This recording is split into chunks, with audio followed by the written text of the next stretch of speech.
Hey everyone, Sarah here. Rewind Justice brings you revenge stories that will blow your mind. If you're ready, hit subscribe and let's go.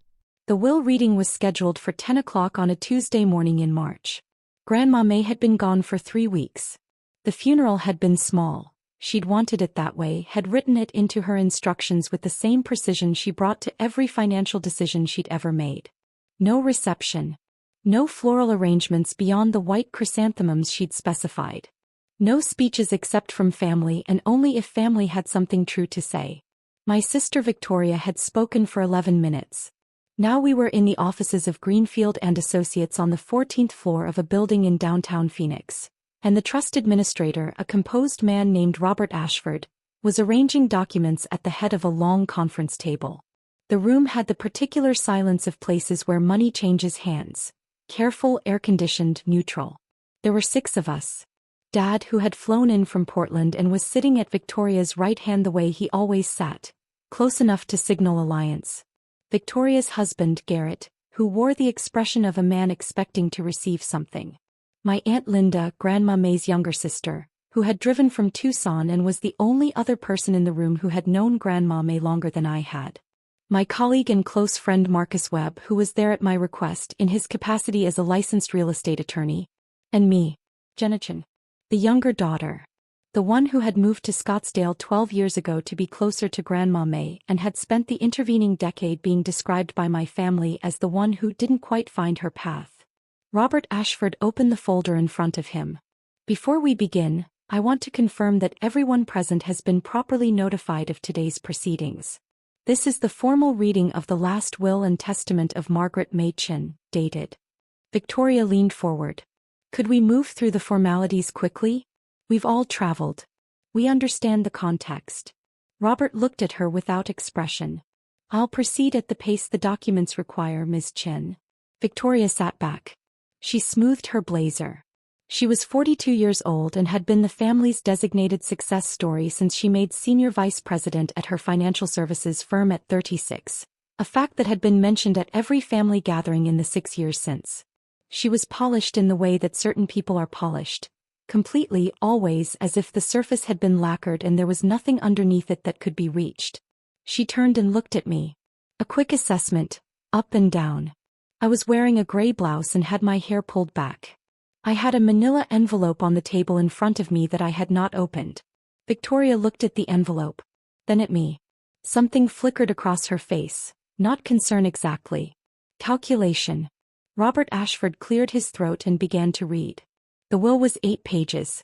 It covered Grandma May's personal belongings, her jewelry, her collections, her accounts. It was a real document, properly executed, and as Robert read through it, Victoria grew more composed with each paragraph. Her shoulders dropped slightly. Her hands, which had been clasped tight on the table, opened. Because the will said exactly what Victoria had been telling the family for 2 years it would say. The Scottsdale estate, the 4,200 square foot home on 3 acres that Grandma May had purchased in 1991 and expanded twice, went to Victoria. The 11 investment properties spread across Arizona, 7 in Phoenix, 2 in Tucson, 2 in Flagstaff, went to Victoria. The financial accounts, totaling approximately $340,000 in liquid assets, were to be divided with 30% to each of the 2 daughters and the remainder to charitable organizations Grandma May had designated. When Robert finished reading, Victoria looked at Dad. Dad smiled and reached over and squeezed her hand. Grandma knew who showed up for her, Victoria said. She was addressing the table, but she was looking at me. She knew who made the sacrifices, who was present, who understood what she'd built and could be trusted to protect it. I said nothing. I picked up the manila envelope in front of me. I slid it across the table to Robert Ashford. He looked at it. He looked at me. He opened it. He read the first page. Then the second. His expression did not change. He was a professional, and professionals in rooms like this one do not let their faces do the work. But his posture shifted slightly. He set the document flat on the table and read the first page again. Then he looked up. Ms. Chin, he said, and because there were 2 Ms. Chens in the room, everyone understood immediately from the direction of his gaze which one he meant. There is a prior irrevocable instrument here. Victoria's hand was still on the table where Dad had been holding it. He had let go. Her fingers spread flat against the surface like she needed to feel something solid. "I'm sorry," she said. Her voice was very controlled. "A prior what?" "An irrevocable trust," Robert said, "executed prior to the will currently in probate, naming a sole trustee and beneficiary for the real property assets of the Margaret Machen estate." He paused. "The name on the document is Jenna Chin." Victoria grabbed the edge of the table. Margaret Machen had come to Arizona from Taiwan in 1968, 23 years old, with one suitcase and a scholarship to Arizona State that she had earned by being, as she once told me, simply unwilling to accept any other outcome. She married my grandfather, David Chin, in 1972. He was a civil engineer. She was a schoolteacher who spent her lunch breaks reading real estate listings. When they bought their first house in 1974, a 3-bedroom in Tempe, she paid attention to everything the realtor said and asked twice as many questions as the realtor expected. When they sold it 4 years later for a $40,000 profit, she took half of that profit and bought a rental unit before David had finished depositing the check. By the time my grandfather passed in 2003, Grandma May owned 7 properties outright. She had paid them all off. She had never once missed a mortgage payment, had never once taken a loan she wasn't certain she could service, and had never, as far as I knew, made a financial decision without sleeping on it for at least 3 days. She added 4 more properties between 2003 and 2012, moving methodically through Phoenix neighborhoods that she had studied the way other people studied books. She had maps on her wall with colored pins. She had spreadsheets printed and annotated in the margins in her small, precise handwriting. She knew the school districts, the flood zones, the infrastructure plans, the demographic trends. She knew which blocks were going to appreciate before the appraisers did. I moved to Scottsdale when I was 26, fresh out of a real estate licensing program in California, broke and determined and not entirely sure what I was doing. I called Grandma May from the parking lot of my new apartment, a studio I could barely afford, and told her I'd moved to be near her. She was quiet for a moment and then said, "Come for dinner Sunday. Bring something to write with." I wrote for 4 hours that first Sunday. She talked. I kept up as best I could, filling pages of a yellow legal pad with everything she said about her properties, her tenants, her methodology, the decisions she'd made and why. He poured tea every hour automatically, the way people do when they've been hosting for decades. He did not stop until I stopped asking questions. I went back every Sunday. Over the next 3 years, I became the person Grandma May called when a unit needed inspection, when a lease needed reviewing, when she had a question about the market in a neighborhood she was considering. I got my broker's license. I built my own portfolio. Slowly, carefully, the way she taught me, buying 2 condos in Scottsdale and 1 small commercial unit in Tempe that cash flowed modestly and consistently. Grandma May co-signed my first loan. She didn't tell anyone in the family. Victoria, during these same years, was building her career in financial services in Chicago. She visited Grandma May twice a year, Thanksgiving and 1 summer trip, and both times she arrived with gifts and left with praise and told our parents about the visits with the careful specificity of someone cataloging evidence of a relationship. She sent cards on birthdays and called on New Year's. She was, by every visible measure, an attentive granddaughter. What she was not was present. Not in the way presence actually counts. Not there when the water heater failed at the Flagstaff duplex. Not there when Grandma May's hip deteriorated and she needed someone to drive her to physical therapy twice a week. Not there for the Sunday dinners, the 4-hour conversations, the annotated spreadsheets. I was there. Every week for a decade. I was not there because I wanted an inheritance. I was there because she was Grandma May and being near her made me better at everything I was trying to do.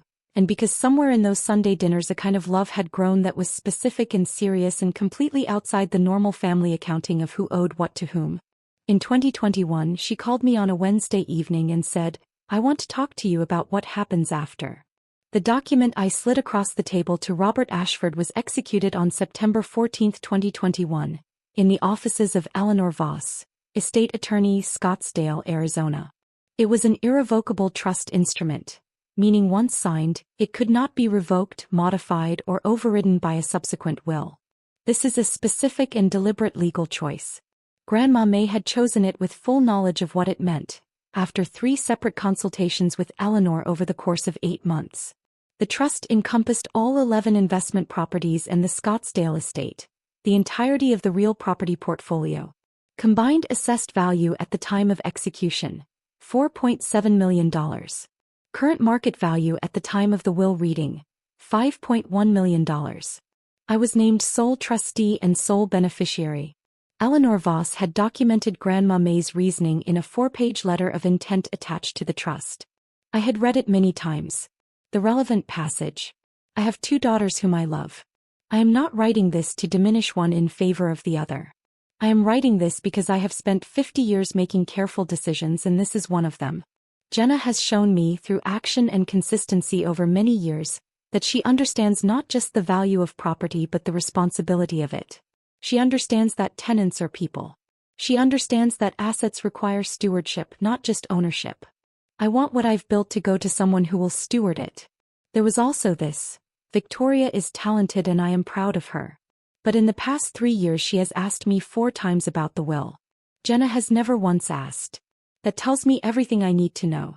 The will, the document Robert had read aloud, had been drafted separately also by Eleanor and was genuine. It had been created to handle the personal property, the liquid assets, and the formal charitable bequests. It did not supersede the trust, because nothing can supersede an irrevocable trust for assets placed within it. The will and the trust were 2 separate instruments, both valid, governing 2 separate categories of assets. Victoria had known about the will. She had asked about it, as Grandma May noted, for separate times. She had not known about the trust. Eleanor Voss, who had handled the matter with complete discretion at Grandma May's explicit instruction, was currently in her Scottsdale office. She had cleared her schedule for Tuesday afternoon at Grandma May's request, a request made before Grandma May passed, left in a sealed letter Eleanor had opened the morning of the reading. She was expecting my call. I want to be precise about this too. For approximately 22 months prior to the will reading, Victoria had been conducting what she referred to in emails, which I was not supposed to have seen, but which Grandma May had forwarded to me in October 2022 without comment, with a single line.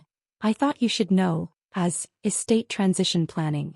The emails were to Garrett, her husband, and to a property management company in Phoenix called Apex Residential that Victoria had engaged without Grandma May's knowledge in June 2022. In them, she outlined her plan for the 11 properties following the transfer, a term she used consistently as if the inheritance were already a completed transaction. She planned to replace Carl Burgess, Grandma May's property manager of 16 years, with Apex. She planned to raise rents by an average of 22% across the portfolio within the first 6 months. She planned to sell 4 of the 11 properties, specifically the 4 that had the lowest monthly returns but the highest land value, the ones Grandma May had held deliberately because the tenants had been there for more than a decade and she valued stability over margin. One email sent to Garrett in August 2022 read, "Once the estate clears probate, I'll have the whole portfolio refinanced and we can pull out about $800,000 in equity for the Sedona project. The properties will cover the debt service."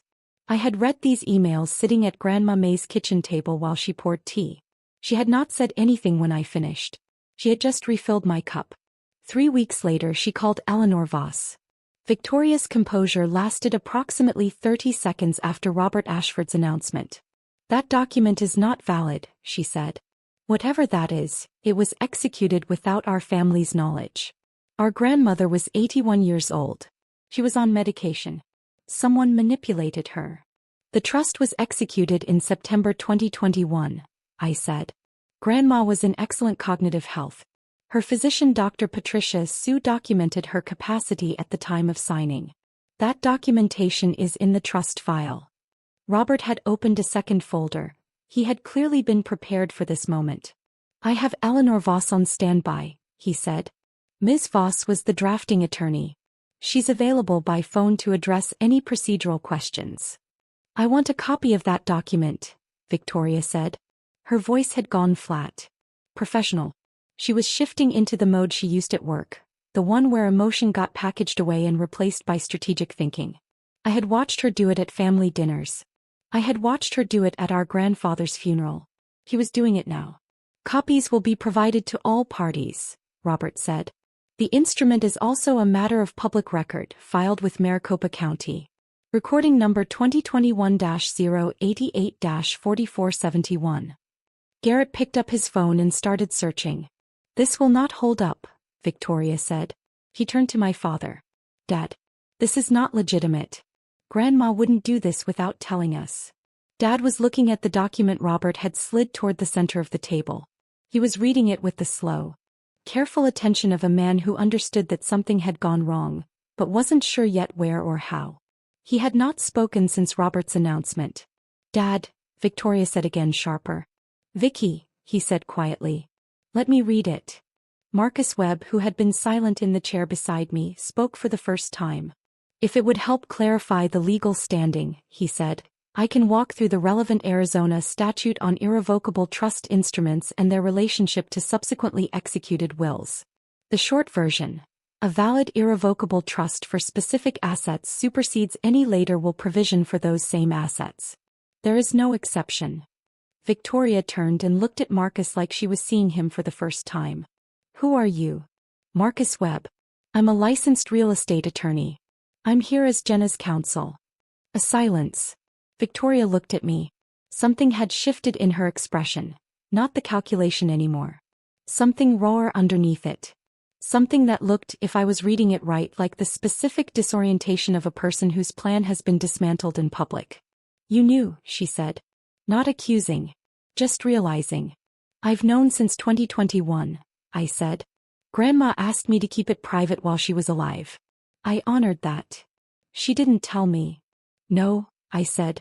She didn't. Victoria stood up. She walked to the window. Floor-to-ceiling glass, 14th floor, Phoenix sprawling in all directions below us, brown and flat and enormous. She stood there with her back to the room. Garrett set his phone face down on the table. The recording number had confirmed what Robert said. I watched him do the math. The Sedona project, the $800,000 in pooled equity, the refinancing plan, all of it dissolving into the silence of the conference room. Aunt Linda, who had not spoken since Robert began reading, reached across the table and touched my hand. Just once, briefly. She had known Grandma May for 78 years. He did not look surprised. Victoria turned from the window. I want to contest it, she said. I have grounds. Undue influence. She was isolated. She was dependent on Jenna for everything by the end. Rides, errands, appointments. That's the definition of a position of influence. Eleanor Voss conducted independent capacity and voluntariness assessments over 3 separate sessions before executing the trust, I said. The findings are documented. Dr. Seuss medical records from September 2021 show no cognitive impairment. And Grandma May was not isolated. She maintained her own social calendar, her church attendance, her investment club, her relationships with all 11 of her tenants by name, until 18 months before she passed. I paused. A contest will take approximately 2 years and cost both of us money. Grandma May would not have wanted spent this way. Marcus has the full documentation if you'd like to review it before making that decision. Victoria stared at me. I held her gaze and kept my expression level because I had practiced this moment. Not the cruelty of it, but the steadiness of it. Grandma May had been steady. I was trying to honor that. There's one more thing, I said. I looked at Robert Ashford, who opened the 3rd folder. Grandma's property accounts were reviewed by a CPA named Sandra Okafor at my request in January, I said. Following some questions I had about the management records. What Sandra found was a pattern of unauthorized expense reimbursements claimed against the property accounts over a period of 14 months, beginning in April 2022. The number was $94,200. I let Robert state it. The reimbursements were processed through a vendor account set up in the name of a company called VG Property Consulting, Robert said. That company is registered to a Victoria Garrett Chin. The room had gone completely still. Dad had stopped reading. He was looking at Victoria. Victoria said nothing. VG Property Consulting has no physical address, no employees, and no record of services rendered to any of the 11 properties, Marcus said, his voice the calm, measured voice of a man reading a legal brief. Sandra's report documents each transaction with the corresponding account entry. The full report has been forwarded to Eleanor Voss and will be filed with the estate. I had not wanted this to be the moment. I had not wanted any of this. But Grandma May had taught me to be thorough, and Sandra Okafor had been thorough on my behalf, and the numbers were what they were. $94,000, Victoria, Dad said. He said it very quietly. Victoria sat back down. The composure was gone. What was left was something I recognized from when we were children. A look she got when she was caught, which was not often because she was careful. She looked smaller than I had ever seen her look. Garrett stood up. He picked up his phone and his jacket and left the room without speaking to anyone. Victoria watched him go. Aunt Linda stood up, smoothed her skirt and came around the table. She put her hand on my shoulder for a moment and then she looked at Victoria and what she said was, "Your grandmother knew exactly what she was doing. She always did." Then she picked up her purse and waited quietly by the door. The formal estate process began the following morning. Eleanor Voss filed the trust instrument with the Maricopa County Superior Court that afternoon, establishing irrevocable transfer of the 11 properties and the Scottsdale estate to the May-Chin Irrevocable Family Trust, with me as sole trustee. The court issued a confirmation notice within 48 hours. Probate for the remaining assets, the liquid accounts and personal property, proceeded on the standard timeline. Victoria did not file a contest. Marcus had prepared a full response package in case she did. The capacity documentation, the medical records, Eleanor's session notes, the 3-year timeline of my involvement with the properties, Carl Burgess's 16 years of records, all of it. We had been ready. She retained an attorney who reviewed the package, and within 3 weeks I received a letter advising that Victoria would not be pursuing a legal challenge. Sandra Okafor's report on the $94,200 in unauthorized reimbursements was referred to the Maricopa County District Attorney's Office by Eleanor, as required under the estate administration process. I had no control over that referral. It was a procedural requirement. The investigation was opened within 10 days. Garrett filed for divorce in April. I heard this from my father, who called me on a Sunday evening in a voice that sounded like a man sorting through rubble. We talked for 2 hours. He asked about the properties, about Grandma May's letter, about the Sunday dinners he'd never known about. He cried once and tried to cover it and didn't quite manage it. At the end of the call he said, "She was proud of you. I should have seen it." "You see it now," I said. "That counts." Carl Burgess, who was 70 years old and had managed Grandma May's properties since 2008 and had been told by Victoria in a phone call the previous year to expect a transition, received a call from me the Wednesday after the reading. I told him his position was permanent. He said, "I was hoping you'd be the one to call." Eleanor Voss gave me the letter of intent in its full form, sealed, at a meeting 2 weeks after the reading. She said Grandma May had specifically requested I read it alone before sharing any portion of it. I read it in my car in the parking garage beneath Eleanor's building, in the specific gray light of a covered structure in the middle of a Tuesday afternoon, and I did not cry, not right away. I finished reading first. Grandma May would have finished reading first. The letter was 5 pages. Most of it was private.